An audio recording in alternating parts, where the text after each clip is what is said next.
Lève-toi, enfant de la destinée. Lève-toi, taureau premier-né. Lève-toi, aigle royal. Lève-toi, aigle royal. Lève-toi, héritier de la prééminence. À la destinée, celui qui enseigne ce livret est appelé pilote. Et celui qui reçoit l'enseignement est appelé disciple. C'est-à-dire, toi, tu es le disciple. Et la personne qui va t'enseigner, c'est lui le pilote. C'est gratuit, mais tu donnes 2000 francs. Seulement. Donc, on a fait le chapitre 1. Aujourd'hui, on va continuer. Mais ce qu'on fait ici, c'est pas... C'est-à-dire que c'est un truc qu'on fait corps à corps. Tu es assis et puis on étudie. Et maintenant, tu as le temps de poser toutes les questions possibles. Là, ce qu'on fait en groupe aussi, il n'y a pas de questions. Tu as envie de poser des questions. Or, qu'on ensemble, tu peux poser toutes les questions et tu as toutes les réponses qu'il faut. C'est pour t'aider. Alléluia. Non, n'ayez pas honte. À la fin, approchez seulement avec les 2000 et puis on va gérer ça ensemble. Alléluia. Ok. On va faire un petit rappel de ce qu'on a fait le dimanche passé à l'école, quand on enseigne vos enfants, qu'on dit rappelez ce qu'on a vu la dernière fois, rappelez ce qu'on a vu, toutes les têtes sont baissées parce qu'on ne sait pas qui va se lever sa main. Mais à l'église ici, on n'interroge pas. Alléluia, c'est pas un devoir, c'est juste un petit jeu. Alléluia. Donc on a parlé de 4 lois spirituelles. Et ces lois-là, le pasteur nous a dit que pour définir ces lois, il est passé sur un principe naturel. C'est-à-dire, dans la vie, il y a des choses qui existent. Tout objet qui est suspendu en l'air est attiré par la terre. C'est là qu'il a parlé de la loi de la gravité. Cette loi gravitationnelle, il existe dans tous les domaines. Alléluia. Nous sommes ici, à l'église, dans la vie que nous menons ici. En Christ, il y a des lois. Il y a des lois. Et ces lois spirituelles, nous avons cité que d'abord, la première loi, on a parlé de la loi de l'amour, la loi du péché, la loi du pardon, et il a fini par la loi du salut. Alléluia. Voici les 4 lois qu'on a vues la dernière fois. C'est juste un petit rappel pour celui qui n'est pas là, avant d'attaquer le chapitre 2. Qu'est-ce qu'on a retenu sur la première loi? Loi de l'amour. On entend amour. Dieu a tant aimé le monde qu'il a envoyé son Fils unique. Ça, c'est l'amour. Alléluia. On entend l'amour.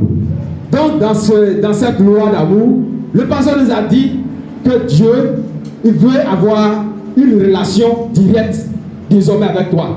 Tu n'es pas obligé de passer par le prêtre, passer par le pasteur, passer par d'autres intermédiaires pour parler à Dieu. Désormais, lorsque toi, tu as un problème, tu fléchis chez nous et maintenant direct entre toi et Dieu. C'est cette relation qu'il a dit, directe, relation verticale, personnelle entre toi et Dieu. C'est une relation intime entre toi et Dieu. Il n'y a personne d'autre qui intervient dans votre affaire. C'est entre toi et Dieu. Quand tu parles, Dieu entend ta voix. Alléluia. Dans cette loi d'amour, Dieu, l'homme, il est tellement proche de Dieu, il parle toujours avec lui. C'est là qu'il a un matin, la désobéissance entraîné la loi qui suivait, c'est la loi du péché. La désobéissance. C'est désormais, toute personne qui naît est pécheur par nature. Bébé qui est là, il est déjà pécheur. Pourquoi? Parce que dans la nature, il y a eu le péché par Adam. Donc, le pasteur nous a dit, lorsque le péché est venu, il y a un grand trou qui nous a séparés entre nous et Dieu. Désormais, tu cries à lui, il n'entend pas. Parce qu'il y a quelque chose qui nous sépare. C'est le péché. Quand le péché est là, alors tout ce que tu vas faire, Dieu n'entend plus. Mais Dieu, il nous aime tellement que il fait toutes choses. Mais dans son amour, il a un plan. Et dans son plan, pour introduire la loi qui suit, la loi du pardon, il a fallu un sacrifice. Ce sacrifice, c'est Jésus-Christ. Qui un matin, il a vu cette souffrance, il a dit, toi connais tes péchés que tu as portés pendant des années, je vais maintenant l'importer à la croix pour que toi tu aies la liberté. Alléluia. Mais j'ai la liberté, je suis ici, il y a toujours le trou pour aller à Dieu. Alors la loi qui suit, il dit, il a mis la croix sur ce pont-là. Lorsque tu passes désormais par la croix à travers ce pont, tu vas arriver chez Dieu. Et là on a parlé de loi de salut, tu deviens enfant de Dieu. Alléluia.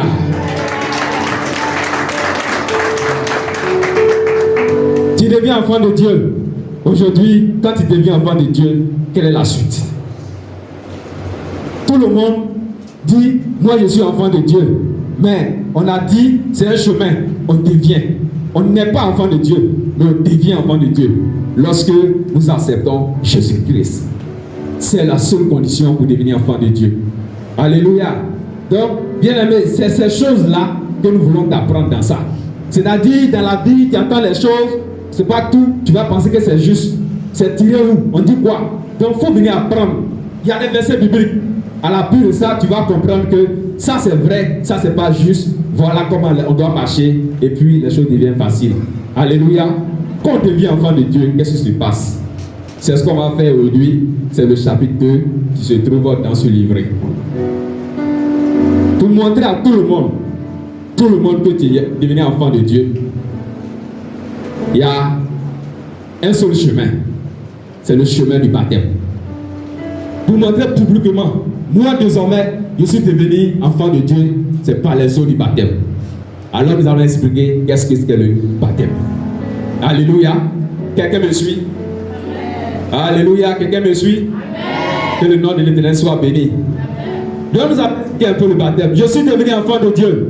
Je vais témoigner au monde entier, à mes amis. Ce jour-là, c'est une grande fête pour moi. Je suis devenu enfant de Dieu. Qu'est-ce qui s'est passé? Et puis le monsieur est content, il est dans la joie. Pourquoi? Il exprime, parce qu'il est devenu, il est rentré dans l'eau, il est sorti, et puis il dit il est devenu enfant de Dieu. Qu'est-ce qui s'est passé? On va voir un peu ce qui c'est que le baptême. On donne la définition tout simplement. Le baptême définit 3 choses que nous connaissons. Quand on parle de baptême, on fait allusion à ce qu'a fait Jésus-Christ. Christ était suspendu à la croix. Un matin, le jour était fini, il est mort. Un matin, on voit que quelque chose se passe sous la terre et il est ressuscité. Voilà le baptême. Donc le baptême s'identifie. Notre identification à la mort, à l'ensevelissement et à la résurrection. Voilà le baptême. Maintenant, toi qui es en train de sauter, qu'est-ce qui s'est passé? Quand ce jour que tu décides de faire le baptême, quand on te met dans l'eau, on dit symbolise la mort, ton ancienne vie, tous les faux témoignages que tu avais, tout ce que tu faisais avant, et que quelqu'un te voit, il fuit. Désormais, tout cela reste dans l'eau. Il reste dans l'eau, c'est l'ensevelissement. Et puis, un peu de temps, tu sors une nouvelle personne. Tu n'es plus la même personne que les gens connaissaient. Ta vie change. Les gens maintenant, ils n'ont plus peur de s'approcher. Ils savent que c'est une nouvelle personne. C'est une nouvelle vie avec Christ. L'ancienne vie est passée, mais ta vie est devenue une nouvelle. Alléluia. Voilà le baptême. Définition tout simplement. Comment quelqu'un qui est baptisé et 2 mois après, on voit que la personne fait des choses pires que ce qu'il ne faisait pas avant. C'est que quand il était dans l'eau, il allait ramasser les mauvaises choses pour les autres qui étaient au fond de l'eau. On dit d'aller laisser, toi tu t'en vas ramasser. Alors le baptême n'est pas passé. Nous voulons par cette action pour dire que lorsque nous voulons suivre Jésus-Christ, que nous voulons montrer publiquement tout ce que nous allons faire par le baptême, nous laissons notre ancienne vie dans l'eau et nous vivons avec une nouvelle vie en Christ. Alléluia. C'est une bonne nouvelle. Voilà comment ce jour-là tu vas sauter, tu vas célébrer le nom de ton Dieu. Alléluia. C'est intéressant. Donc, frère, c'est vrai que si viens pour la première fois, on parle de cette histoire, ça ne t'intéresse pas trop, mais il faut essayer. Ta vie va changer.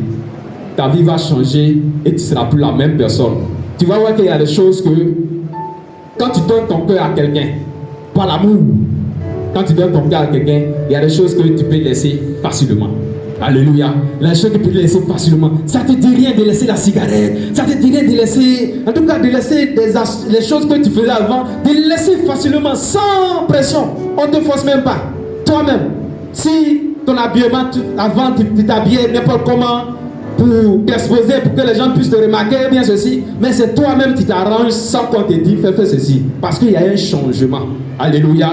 C'est un changement, une transformation. Alors, par la suite, pourquoi je dois faire le baptême? Pourquoi je fais le baptême? On a mis ce livret. Le pasteur nous a dit que ce qu'on voit ici, ce sont des traces, les pas de quelqu'un qui est passé. Donc, on fait le baptême pour montrer l'exemple que la personne a fait. C'est comme on le dit, le vieux père. Ce que le vieux père a fait, son petit doit faire pour le ressembler. Alléluia. Voilà. On fait ça pour montrer l'exemple que Christ lui-même nous a montré. Parce que lui, il est passé par les eaux de baptême. Alors, si tu veux suivre Christ, sur les traces de Christ. Alléluia. Quelqu'un me suit? Alléluia. Amen. Voilà comment, pourquoi tu dois te baptiser. Pourquoi encore tu dois te baptiser? Pour exprimer ta foi en ce Dieu-là. J'ai la foi. Oh, moi j'ai la foi. Hein. Tu as la foi en quoi? J'ai la foi en Christ. J'ai la foi en Christ. Je sais que l'objet qui est là ne peut pas venir en moi. Mais à cause de cette foi, Dieu peut susciter un vent pour faire rapprocher ça de moi. Ça, c'est la foi. Alléluia. J'ai la foi en mon Dieu. Je n'ai pas peur lorsque quelque chose arrive. C'est que mon Dieu est capable de faire cette chose-là. Alléluia. C'est ça que tu es en train d'exprimer. C'est-à-dire que quand il a dit, quiconque, il a tellement aimé le monde, en fait que quiconque croit, pour croire en Dieu, c'est croire en sa parole. Croire en ce qu'il a fait, croire en ce que Dieu peut te faire passer d'un nouveau à un autre. Alléluia. C'est très intéressant. Donc c'est pourquoi on doit s'intéresser à cette étude pour que, corps à corps, on prend le temps de poser les questions. On prend le temps, ce qui est sûr, c'est toi-même qui remplis. On a mis les pointillés dans ce livret. On a mis les trous. Pour que quand tu fais là, toi-même tu mets les mots. Je saute les mots, je fais exprès pour voir si tu me suis. Et puis toi-même tu cherches les mots pour compléter. C'est juste voir si tu suis. Et puis, arriver, quand tu finis de remplir tout, toi-même tu bosses. Pourquoi? Parce que tu as appelé à enseigner quelqu'un d'autre. Alléluia. Tu as appelé à enseigner quelqu'un d'autre. Tu ne fais pas pour toi-même. Tu fais aussi pour celui que tu dois enseigner. Quand tu te prépares pour aller enseigner, tu comprends mieux que lorsqu'on t'enseigne. Alléluia. C'est un principe. Tu sais que tu dois enseigner quelqu'un. Tu prends tout ton temps pour regarder ce qu'on a fait, pour chercher les choses que toi-même tu ne comprends pas. Et maintenant tu viens apporter l'enseignement. Donc c'est très important pour nous de nous encourager sur ce point-là pour que nous puissions rester dans la compréhension de cette étude. Alléluia. Je regarde mon temps, j'essaie de avancer un peu. Alors, comment faire le baptême? Comment? Aujourd'hui, dans plusieurs églises, il y a beaucoup de compréhension sur le mot baptême. Mais voilà ce qu'on est en train de faire ici, c'est sur la base de la parole de Dieu. Comment on doit faire le baptême? J'ai donné l'exemple de celui qu'on doit suivre Christ. Comment il a fait pour lui là? C'est comme ça nous aussi on le fait pour nous. C'est tout. Comment Christ a été baptisé? C'est comme ça nous aussi on va être baptisés. Alléluia. Parce qu'on veut le ressembler. C'est le vieux père. Donc on veut faire sur les traces pour ressembler au vieux père. Tu ne veux pas être le vieux père, mais tu peux le ressembler. Par ton attitude, par ton comportement. Alléluia. Alors, comment faire le baptême? Le mot baptême, pour le faire, on peut dire, j'ai dit tout à l'heure, c'est je prends une personne, je fais plonger cette personne dans l'eau, par une position, le faire coucher. C'est ça qui est la mort. Et après, quelques minutes après, je fais sortir la personne et on parle de la révélation. La mort, ensevelissement, un peu dans l'eau, et puis faire ressortir la personne. Donc, quels sont les mots qu'on peut trouver ici? plonger la personne dans l'eau. C'est immerger. Et puis, je vais sortir la personne. Ça, c'est le baptême par immersion. D'autres baptêmes aussi, comme le fait dans l'église méthodique ou bien catholique, je penche la personne, la tête, et je mets l'eau sur sa tête. L'eau verse, c'est baptême par aspersion. Alors, voilà la question qui est posée. Quel baptême Christ, notre Christ, celui qu'on suit, c'est quel baptême Christ a fait? Christ a fait le baptême par immersion. C'est pourquoi, quand tu viens ici, on ne te force pas de faire le baptême par immersion, mais on t'explique ce qui est fait au travers de l'étude. Ce que notre Père a fait, nous aussi, on suit tes traces pour le faire. Donc, on fait le baptême par immersion. Alléluia. Donc, immersion, ça veut dire que je fais plonger la personne dans l'eau, je fais ressortir la personne. Tout ce que les anciens vies, tout ce qu'ils faisaient avant, son caractère mauvais reste dans l'eau et passe une nouvelle personne. Alléluia. Est-ce qu'on peut acclamer le Seigneur?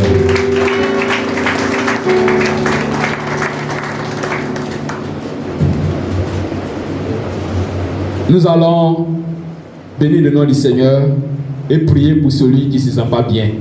Si ce matin tu es là, tu as mal quelque part, ou bien tu vois qu'il y a une douleur depuis la semaine qui te fatigue, nous allons prier.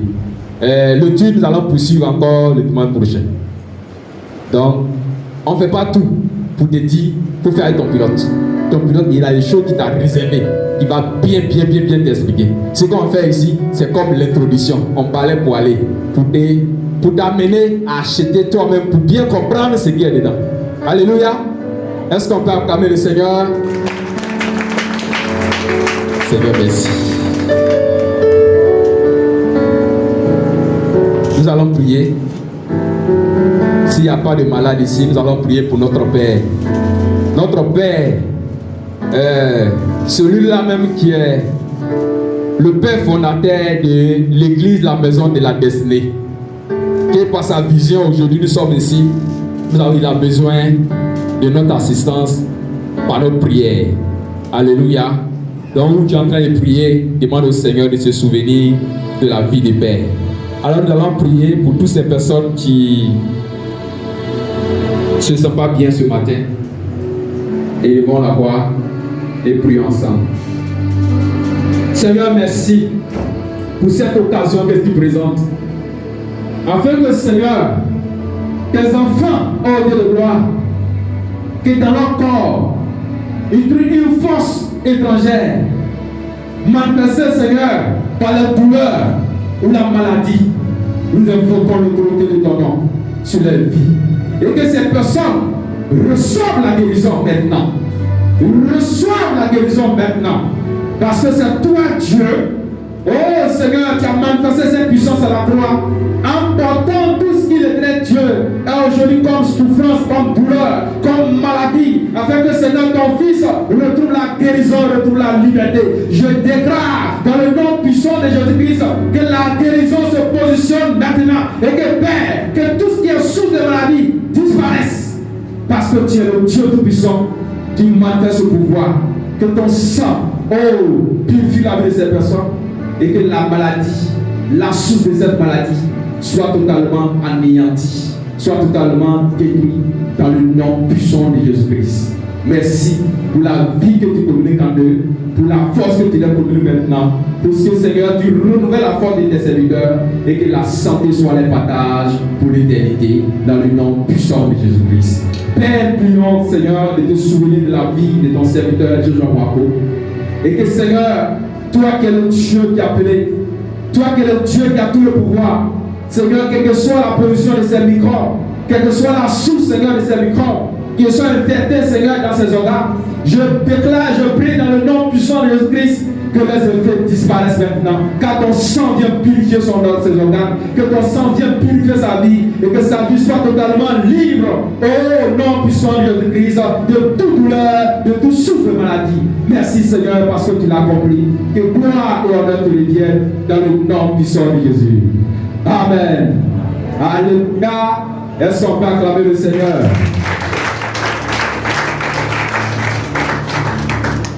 Lève-toi, enfant de la destinée. Lève-toi, taureau premier-né. Lève-toi, aigle